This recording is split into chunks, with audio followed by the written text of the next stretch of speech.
কৈলাসহর পৌর পরিষদের 14 নম্বর ওয়ার্ডের বাঁধেরপাড় এলাকায় রাতের অন্ধকারে চলল দুষ্কৃতী তাণ্ডব। ঘরের সামনে পার করা রাখা একটি মোটর বাইক ভাঙ্গার পাশাপাশি চুরি করে নেওয়া হলো সেটির ব্যাটারি।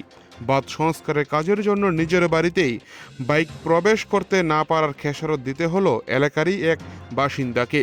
ইতিমধ্যেই এই ঘটনায় 3 জনের নাম উল্লেখ করে কৈলাসহর থানায় লিখিত অভিযোগ দায়ের করেছে। ঘটনা কৈলাসহর পৌর পরিষদের অধীনে থাকা বাঁধেরপাড় 14 নং ওয়ার্ডে। সেখানকার বাসিন্দা দয়াময় দাসের TR02F6846 নাম্বারের বাইকটি গত রাতে দুষ্কৃতীদের টার্গেট হয়ে ওঠে।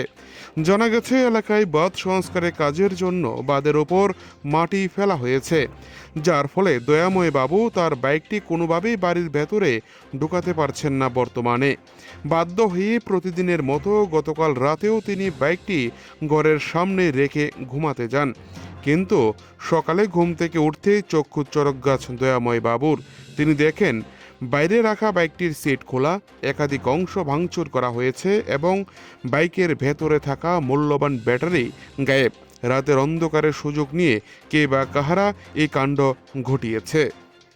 কৈলাসহর থেকে নিজস্ব প্রতিনিধি রিপোর্ট, টিভি 100 বাংলা। কি হয়েছে? সকালে উঠছে, ওঠার পরে দেখি রাস্তার ধারে দিয়ে বাইকের সিট উঠ খোলা, সাইড উঠ খোলা। আমার ছায়া বানানো ছায়া দেখি ব্যাটারি নাই।